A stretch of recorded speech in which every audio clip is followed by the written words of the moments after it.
Okey, Assalamualaikum warahmatullahi wabarakatuh. Apa khabar semua?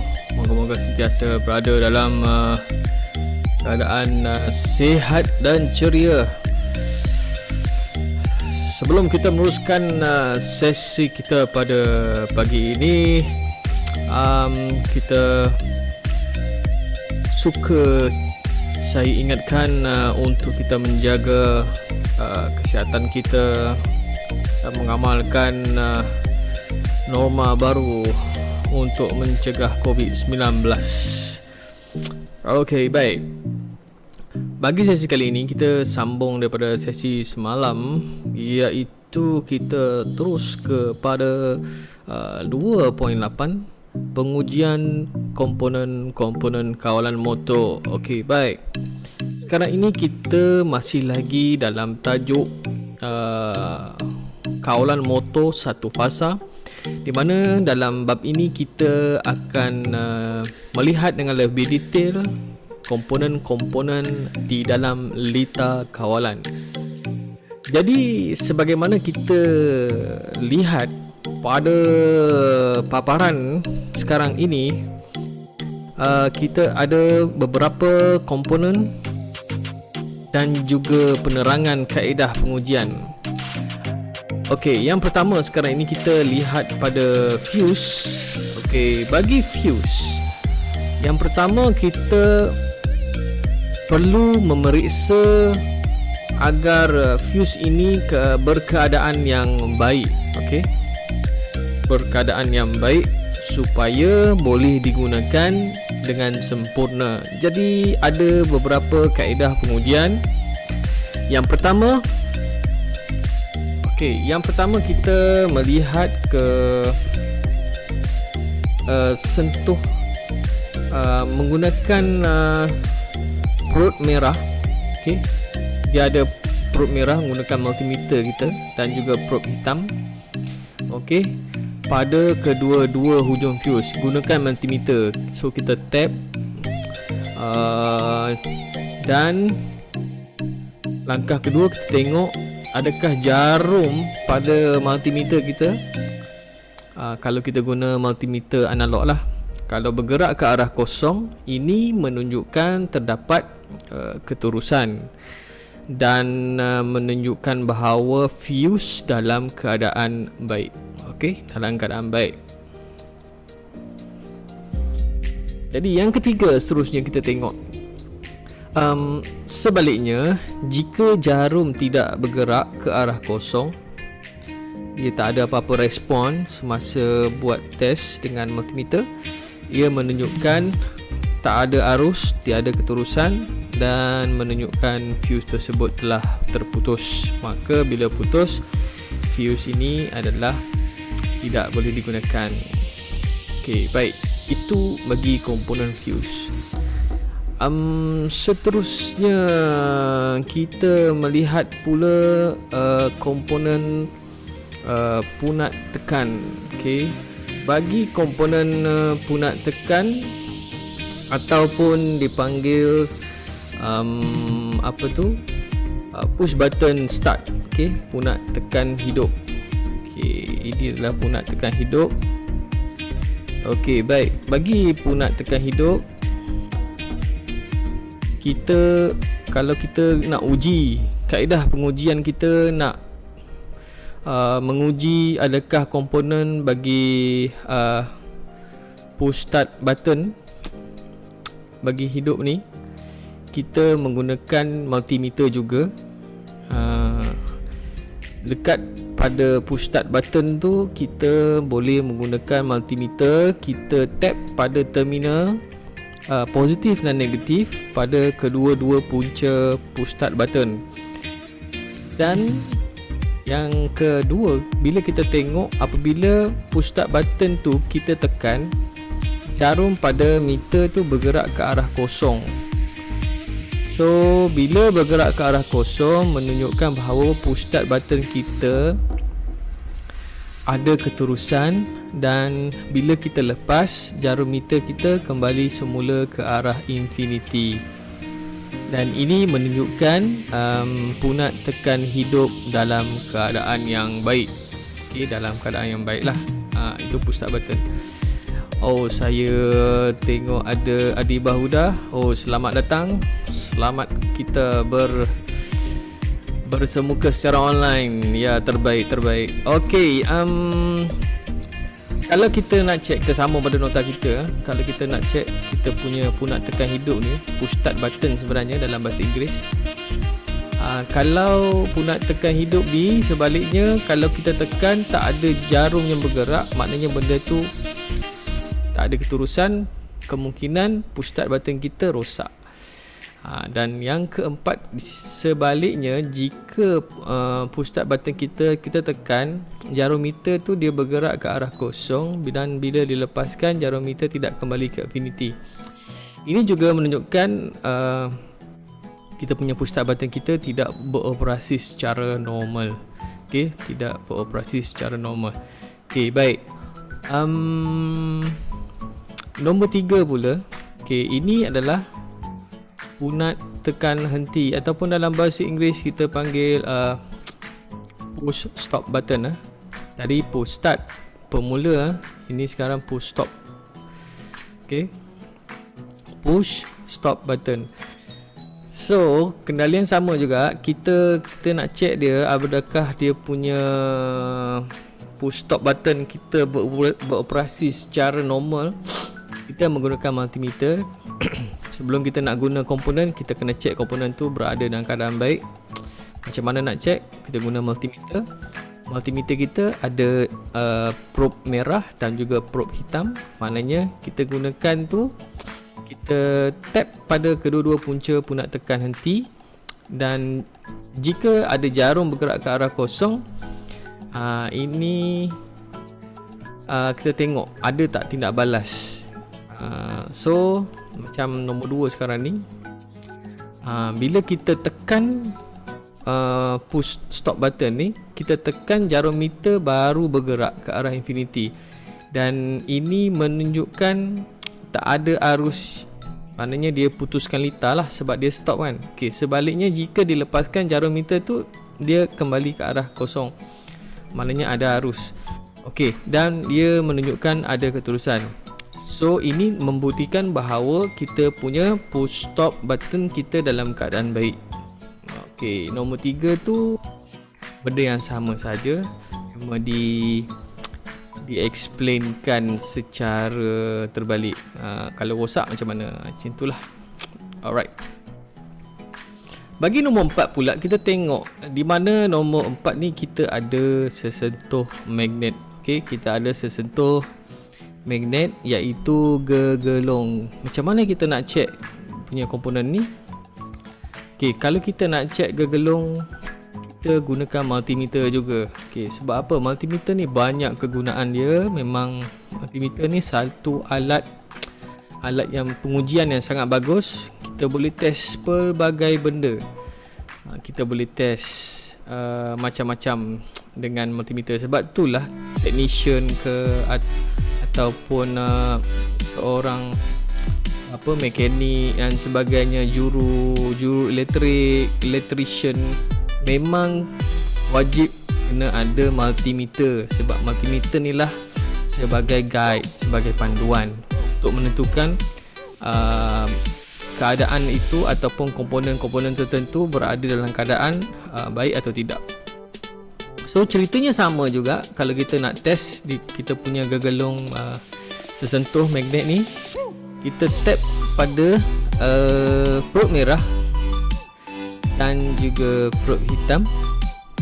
Okey, pada kedua-dua punca gegelong, dan kita tengok pada multimeter kita, kalau ada bacaan rintangan, ini menunjukkan bahawa kedua-dua punca gegelong ada penyambungan. Dan sebaliknya, jika tidak bergerak berada pada kedudukan infinity, menunjukkan kedua-dua punca gegelong tiada penyambungan. Okey, baik.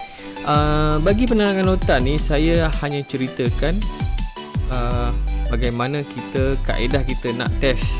Tapi benda ni adalah lebih seronok jika kita dapat melakukan amali bersemuka, kita boleh test tu, kita boleh saya boleh bagi alat tersebut, boleh menggunakan multimeter, dan kamu akan dapat lihat bagaimana respon secara realiti yang berlaku. Ini secara nota. Bila secara nota ni kaedah-kaedah sahajalah. Okey. Seterusnya kita tengok sesentuh magnet. Di mana sesentuh magnet ini kita ada yang jenis sesentuh lazim buka. Bila lazim buka ni dalam bahasa Inggeris kita panggil normally open. Okay, bagi normally open, kalau kaedah pengujian juga sama juga, kita gunakan multimeter juga. Ceritanya sama, berulang-ulang. Kita tekan, kita test pada dia punya terminal, dan kita tengok jarum meter tu kalau ada respon, ada dapat keterusan. Kalau sebaliknya, bila kita lepas, jarum meter tu bergerak semula ke infinity, dia menunjukkan kita punya normally open dalam keadaan baik. Dan jika sebaliknya, dia rosak lah. Okey, saya hanya ceritakan simple-simple saja. Bagi sesentuh magnet pula, kita ada yang jenis sesentuh lazim tertutup, normally close. Jadi normally close ni, kalau kita nak test dia, sama juga, gunakan multimeter. Lepas tu kita tap pada kedua punca sesentuh tertutup, normally close. Lepas tu kita tekan kita punya sesentuh ni, kontaktor kita tekan. Jika ada meter, jarum meter tu tidak bergerak ke arah kosong, ini menunjukkan tak ada yang bersambung, tak ada keterusan. Bila kita lepas, kan dia ada spring kan, kita lepas balik, jarum meter tu bergerak ke arah kosong, menunjukkan kita punya normally close kita dalam keadaan yang baik. Begitulah sebaliknya. Kalau rosak, digital terbalik. Okey, kita tengok pada geganti beban lampau. Okey, geganti beban lampau. Apa dia geganti beban lampau? Okey, sesi semalam saya dah jelaskan apa dia geganti beban lampau. Sekarang ni kita fokuskan bagaimana kita nak test komponen geganti beban lampau ni, sama ada dia keadaan baik atau tidak. So, cara-caranya ialah gunakan multimeter juga. Probe merah dengan probe hitam, kita tap pada kedua-dua punca beban lampau. Dia ada kaki dia tu, tapkan dia, dan kita tengok dia punya respon multimeter tu. Kalau jarum lagi senang sebab kita boleh nampak pergerakan jarum. Jika jarum itu tidak bergerak ke arah kosong, menunjukkan tiada keterusan dan punca berkedudukan dalam keadaan apa? Keadaan lazim terbuka, ataupun dalam bahasa Inggeris normally open. So, pastikan semasa hendak menguji geganti beban lampau ni, kita kena reset terlebih dahulu. Kita kena push button reset dulu. Kita tekan dulu butang reset. Pengujian geganti beban lampau ni kita boleh juga dilakukan dengan menggunakan menolak pelantik bagi memastikan sesentuh lazim tertutup. Dia tertutup, lazim normally close kita tertutup, lazim tertutup, lazim tertutup. Susah. So saya panggil normally close, tertutup lah, senang. Dan sesentuh lazim terbuka, normally open, berfungsi dengan baik. Okey, itu adalah cerita bagaimana kita nak test kita punya geganti kita, relay, overload relay kita.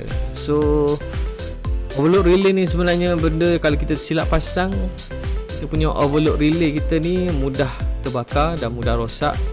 So bila rosak, kita tak boleh buat apa, memang kita kena ganti yang baru. Baik, nombor 6. Sekarang nombor 6 kita tengok geganti lewat masa. Okay, ini menunjukkan beberapa petunjuk di mana kita punya geganti lewat masa ni, dia ada beberapa terminal, punca 2 dan 7. Dia dinamakan sebagai coil, gegelung. Okay. Punca 5 dan 8, dia ada komponen sesentuh lazim tertutup, normally close. Punca 6 dan 8 merupakan sesentuh lazim terbuka ataupun normally open. So ceritanya kalau kita nak test, gunakan multimeter juga. Kita sentuhkan kita punya probe merah kita dan probe hitam pada punca gegelung geganti lewat masa, dan kita tengok pada jarum jika menunjukkan bacaan tu ada rintangan. Ini menunjukkan penyambungan gegelung kita dalam keadaan baik. Kita kena check dia punya coil dulu. Kalau coil dia okey, baru seterusnya. Biasanya kalau coil ni putus, memang rosak, so kita tak boleh buat apa, kita kena tukar yang baru. Itu cerita dia. Okey, itu yang pertama, nak check. Langkah kedua, kalau kita nak tengok punca bekalan ke punca gegelung, maknanya kita kena guna pelaras pada julat rintangan ohm dan julat satu kali. Mana kita masih guna multimeter, kita menggunakan probe merah dan probe hitam pada punca sentuh lazim tertutup ataupun normally close. Jika sekiranya meter tu tidak bergerak ke arah kosong, ini menunjukkan penyambungan sesentuh lazim tertutup dalam keadaan yang baik.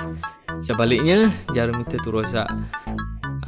Sambungan punca bekalan ke punca gegelung, laraskan pelaras pada julat rintangan ohm dan dengan julat satu kali.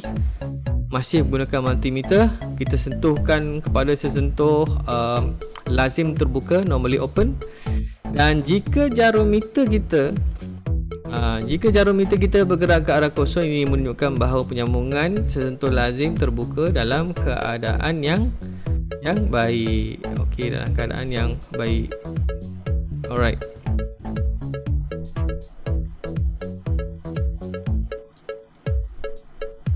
Sebaliknya, jika jarum meter tidak bergerak, ini menunjukkan geganti ke? Kita punya geganti lewat masa kita dalam keadaan rosak. So, nombor 7 sekarang ini. Okey, nombor 7, lampu pandu. Lampu pandu. Bila sebut lampu pandu dalam bahasa Inggerisnya adalah pilot lamp. Dia menunjukkan isyarat sesuatu mengikut perbezaan warna. Jadi kalau kita nak cek lampu kita beroperasi, kita gunakan multimeter, gunakan probe merah dan probe hitam. Dan kedua-dua punca lampu tersebut kita tapkan dia. Jika ada bergerak ke arah kosong, ini menunjukkan terdapat keterusan dan lampu pandu berada dalam keadaan baik. Dan sekiranya jarum meter tidak bergerak, ini menunjukkan tiada keterusan, menunjukkan lampu tersebut rosak. Alright. So, ini beberapa penerangan kaedah nak menguji sesuatu komponen dalam letak kawalan sebelum kita memasang komponen tersebut. So, ni adalah penting lah, pengetahuan yang sangat penting. Kerana apa? Sebelum kita nak pasang, kita kena pastikan komponen kita berada dalam keadaan yang bagus, yang baik dan boleh beroperasi secara normal. Itu yang penting. Jangan pasang komponen yang sudah rosak, sebab ini akan mengganggu kerja-kerja penyelenggaraan nanti. Okey, baik. Kita sampai ke tajuk 3. Okey, sekarang ni sudah sampai ke tajuk 3, iaitu kita sudah masuk kepada jenis litar kawalan motor elektrik satu fasa. So, kali ini kita akan melihat jenis-jenis litar dalam kawalan motor elektrik satu fasa. So, yang pertama sekali 3.1. Antara 3.1 ini kita dapat melihat penghidup talian terus mara songsang satu fasa. Penghidup talian terus mara songsang satu fasa. So, bagaimana? Apakah prinsip operasi ni? Penghidup talian terus ni. So, macam mana kita nak tentukan dia berada dalam keadaan mara? Okey, baik. Bila kita tentukan dalam keadaan mara, kita perlu melihat diagram.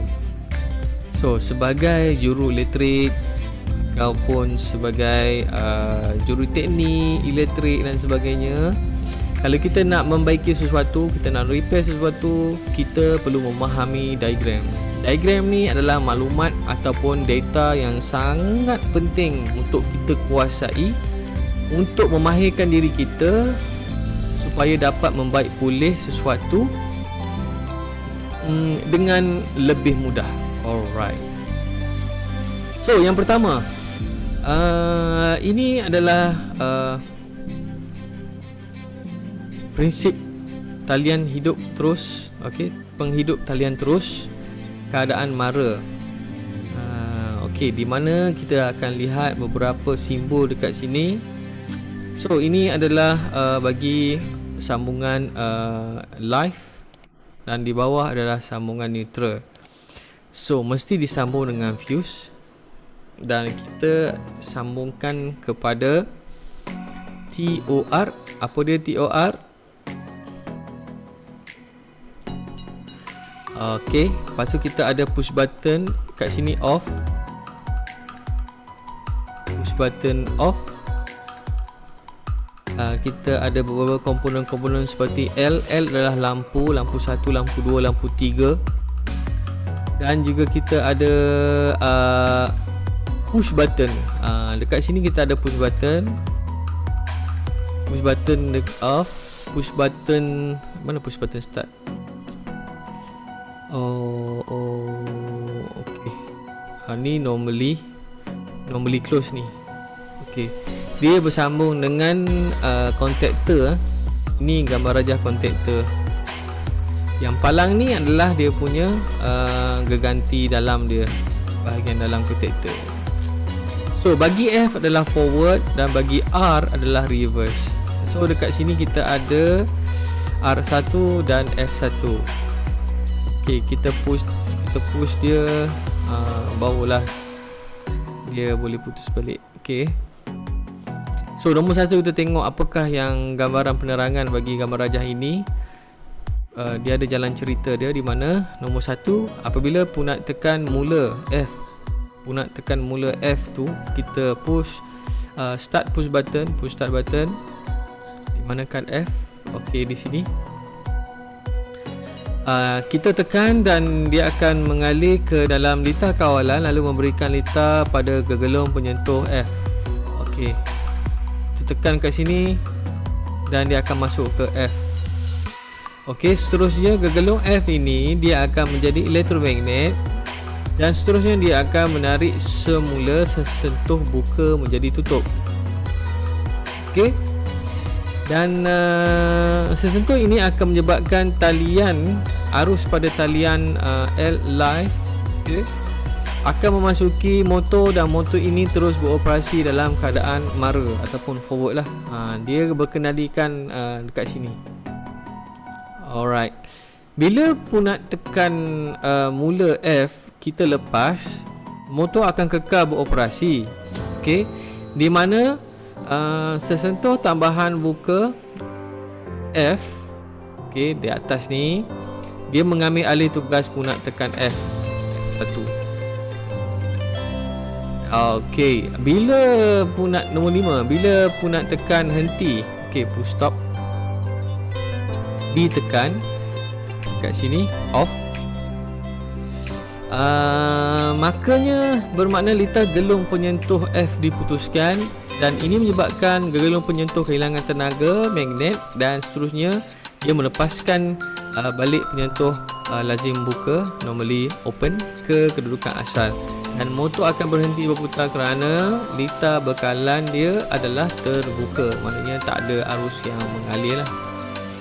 Okey, baik. Bila kita tengok nombor 6 pula, motor akan berhenti juga bila berlaku beban lebih. Okey, overload ni lah. Inilah dinamakan sebagai overload.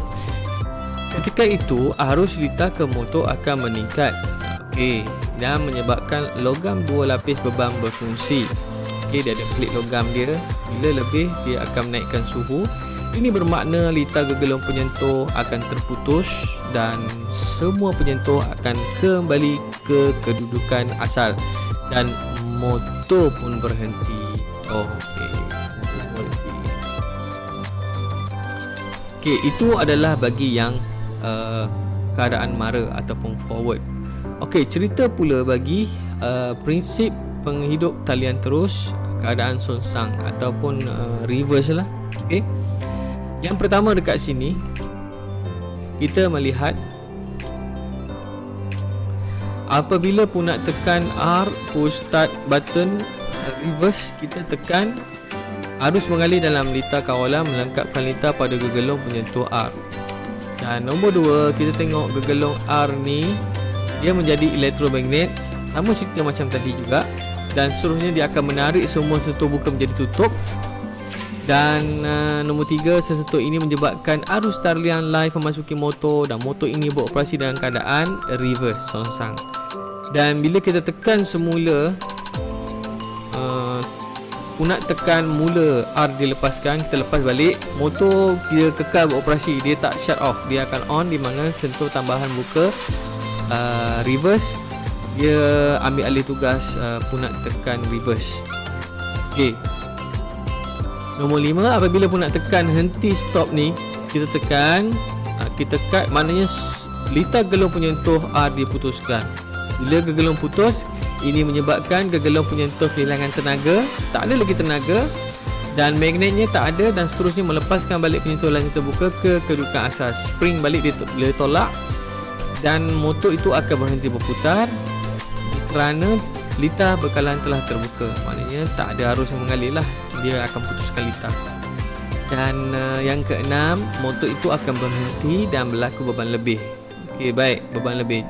Ketika itu arus ke motor juga akan meningkat dan menyebabkan logam dua lapis macam tadi juga berfungsi. Bila keadaan itu berlaku, maka ini bermakna litar gegelung penyentuh dia akan terputus dan semua penyentuh akan kembali ke kedudukan asal dan motor pun berhenti. Alright, itu adalah prinsip. Ceritanya sebenarnya sama, cuma yang berbezanya bila keadaan songsang dan juga bila keadaan mara. Dalam bahasa Inggerisnya adalah forward, reverse.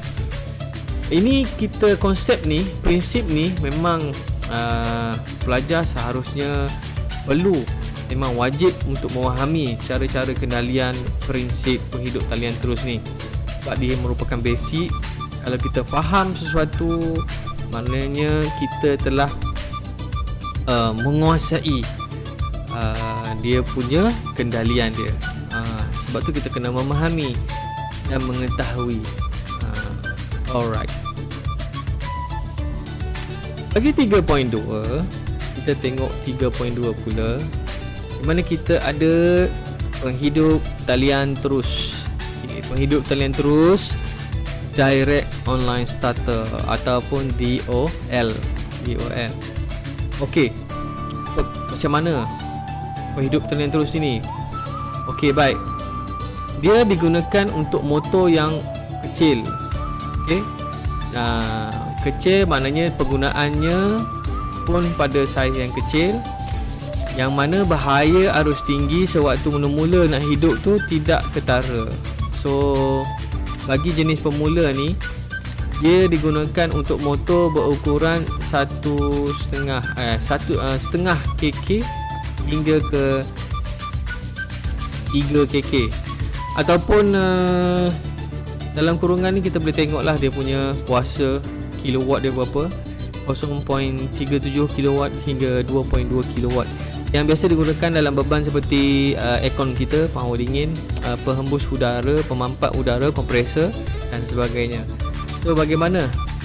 Okay, bila kita tengok balik, yang penting kita kena kita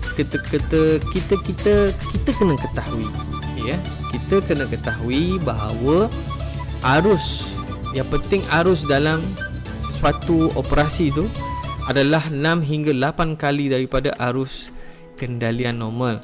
Jika sesuatu motor tu mempunyai kendalian normal 6 ampere, okey, 6 ampere, dan ini bermakna arus mula yang wujud pada motor itu adalah 36 ampere sehingga 48 ampere. Alright, kenapa? Ini berlaku untuk beberapa saat sahaja. Okey, dia berlaku sangat pantas beberapa saat sahaja. So beban digunakan tidak boleh melebihi 3 kV. Arus mula tinggi boleh mengganggu. Sebab apa? Bila arus mula yang tinggi ni, dia akan mengganggu sumber bekalan ke beban-beban lain. Kerana dalam sistem penghidup talian terus ini, bekalan dikenakan terus pada motor tanpa alat perantaraan untuk mengurangkan arus atau voltan motor. Alright. So, bagi motor satu fasa yang biasa digunakan ialah motor di dalam alternate current satu fasa lah. Okay. Bagi motor 3 fasa sesuai bagi penghidup talian terus adalah motor yang jenis sangkar tupai ataupun squirrel cage. Ini yang bagi 3 phase.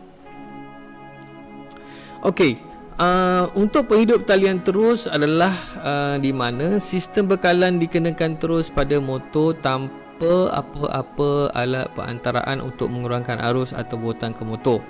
So dalam sistem penghidup motor kendalian automatik, okey, ini pasal automatik pula. Alat yang biasa digunakan untuk mengetikkan switch 3 kutub adalah sesentuh dari penyentuh.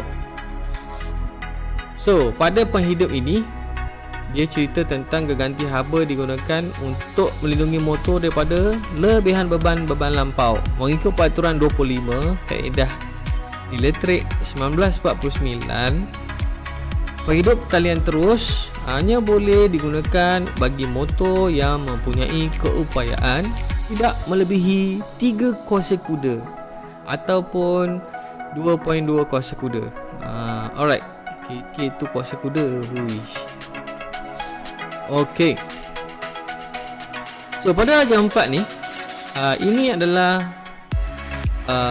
gambaran skematik, okey, penghidup talian terus, di mana kita ada beberapa komponen, simbol komponen ya, simbol komponen.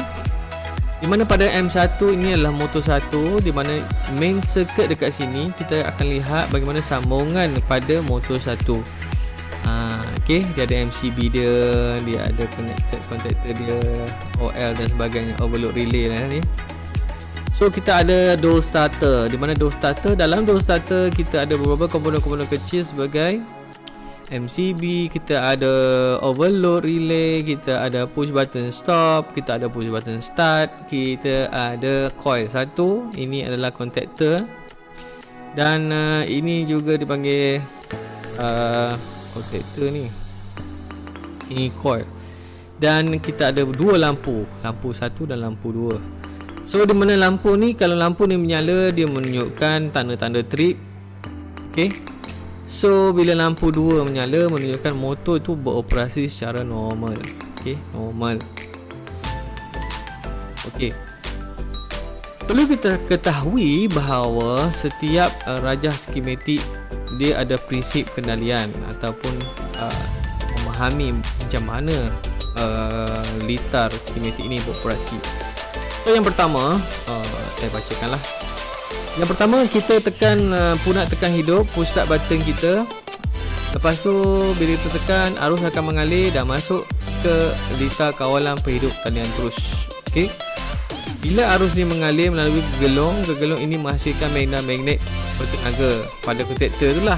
Dalam kontaktor tu ada coil. Okey. Bila magnet ni dia akan menarik semua sesentuh tambahan dia C1 dari keadaan terbuka kepada keadaan tertutup. Ni terbuka kan, C1 kan. Bila ada gegelong, dia akan tarik, dia akan melekat lah jadi off. Jadi normally close, off on. So nombor 4, apabila sesentuh tambahan ni dia menjadi close, dia akan membenarkan arus dalam talian fasa melaluinya terus ke motor, ke talian neutral, dan motor terus berputar. Maknanya motor tu dah bekerja lah dalam keadaan running. Nombor 5, bila punat tekan hidup kita lepaskan, motor masih berputar. Sebab apa? Dia ada gegelong yang memberi tenaga tadi. Dia menghasilkan magnet, dan adanya sesuatu tambahan yang selari dengan punat tekan hidup push start button kita. Okey, baik. Nombor 6, dekat sini akan berlaku beberapa perbezaan. Sentuh tambahan ini dia membenarkan arus talian melalui litar kawalan. Walaupun punat tekan hidup dilepaskan sebab ada gegelung tadilah. So bila punat tekan henti dilepaskan, bila kita tekan punat tekan henti dilepaskan, kita tekan dia, kita tekan dah lepas, maknanya arus tidak dapat memasuki litar kawalan lagi dan litar utama, terutama gegelung tadi, tidak dapat menghasilkan background magnet. So dia akan off dan ini menyebabkan motor tidak berputar kerana sesentuh tambahan tadi telah menjadi seperti asal, iaitu menjadi normally open. Alright. So nombor 9 kita tengok dekat sini ya. Nombor 9 cerita sambungan tadi juga, motor tu dia berhenti berputar sekiranya ada beban lampau. Beban lampau ni biasa kita lihat kepada overload relay kita. Okey, semasa beban lampau arus meningkat menyebabkan suis beban lampau terbuka, dia ada plate besi dan menyebabkan seluruh litar tidak berfungsi, dia memutuskan litar. So, nombor 10 keadaan peratus arus, kita tengok berapa arus. Kalau kita setkan pada beban lampau iaitu 125% daripada arus kendalian motor. Kita punya push start button kita dan push stop button kita boleh dipasang seberapa banyak yang boleh, tapi kita kena ikut dia punya konsep dia, iaitu antara punat tekan hidup push start button kita pasang selari dengan satu sama lain. Punat tekan henti kita pasang sesiri di antara satu sama lain, selari sesiri. Bila hidup selari ya, kalau henti kita sesiri. Okey, baik. Wow, itu memang satu benda yang perlu kita faham. So untuk hari ini kita punya pembelajaran kita agak berat sedikit, tapi tak mengapa, saya sudah menerangkan secara ringkas dan kita boleh buat nota. Dengan nota kita akan lebih faham nanti. So saya membicarakan penerangan secara nota sekarang ini. So 3.2.1 di mana kita ada kelebihan dan kekurangan penghidup talian terus. Okey, apa dia kelebihan dan kekurangan penghidup talian terus? Okey, baik. Asalnya inilah tajuk last untuk sesi hari ini. Esok kan harinya kita akan sambung pada operasi punjang motor elektrik 1 fasa. So kita teruskan 3.2.1 kelebihan kekurangan penghidup talian terus. Okey, baik. Bagi penghidup talian terus ni dia ada kebaikan dan keburukan. So apa dia? Yang pertama, kebaikan dia, daya kilas permulaan adalah tinggi. Okey, baik. Kenapa tinggi? Sebab dia arus yang tinggi lah, menghasilkan arus yang tinggi dalam dia, dan dia mencapai kadar kelajuan maksima dalam masa yang singkat. Singkat berputar dengan laju. Okay. Yang kedua kebaikannya adalah bila guna penghidup talian terus ni, dia punya binaan dia ringkas dan sangat murah dan mudah diselenggara. Itu adalah kebaikan. Dan keburukan penghidup talian terus pula, kita perlu melihat arus. Sebab apa? Arus ni dia bila nilai kecil tak ada masalah. Bila nilai dia tinggi, dia akan menjadi push one ataupun surge. Okay? Di dalam sistem ini mengganggu sistem yang lain. Bila arus tu ada surge yang tinggi lah, push one, dia akan ganggu sistem lain. Sistem lain tu dia dah jadi gangguan urutan dan sebagainya lah. So yang kedua, untuk menanggung arus semula, mula-mula sekali arus mula tu dia ada dia punya tarikan kuat, okay? Yang tinggi. Pengalih-pengalih dan alat pelindungan, kita kena lebihkan kadar dia. Kalau kita tak lebih kadar dia, dia akan blow off, dia akan terbakar. Sebab itu kadang-kadang kalau kita tak lebihkan dia, pelindungan tersebut menjadi kurang sensitif. Dia tidak peka lah, dia tidak peka dan sebagainya. So inilah antara kebaikan dan keburukan penghidup talian terus. Okey. Baik, untuk hari ini jangan lupa pelajar-pelajar yang berada di rumah, buat nota berdasarkan apa penerangan yang saya telah lakukan pada hari ini, dan juga pastikan buku nota kita adalah buku nota, sebuah buku nota yang kita faham, cara penulisan kita yang kita boleh faham sendiri. So itu adalah cara penulisan yang sangat baik untuk kita mengenali diri kita, bagaimana kita nak faham sesuatu dan sebagainya. Tidak semestinya nota yang cantik boleh kita faham. Kadang-kadang nota yang agak messy ataupun agak serabut, dia ada beberapa faktor yang boleh ambil kira, kita boleh faham. So sebab itulah nota, kalau kita tengok semua orang mempunyai nota yang berbeza, cara berbeza, penyampaian yang berbeza. Kerana apa? Setiap individu dia mempunyai kelebihan dan kelemahan masing-masing. Okey, baik. Sekarang itu daripada saya untuk sesi kali ini. Cukuplah syarahan saya tentang komponen-komponen motor untuk hari ini. Kita akan sambung pada sesi akan datang. Dan sebelum saya menamatkan sesi untuk kali ini, saya mendoakan semua pelajar-pelajar saya berada dalam keadaan yang selamat, sentiasa patuhi SOP. Kalau nak keluar, pakailah pelitup muka, sentiasa membasuh tangan menggunakan hand sanitizer. Alright, sekian dulu daripada saya. Yang baik itu datang daripada Allah Subhanahu Wa Taala, yang buruk itu adalah kelemahan diri saya sendiri. Okey, sekian dulu daripada saya. Assalamualaikum warahmatullahi wabarakatuh. Kita akan berjumpa pada sesi akan datang, insya-Allah. Bye.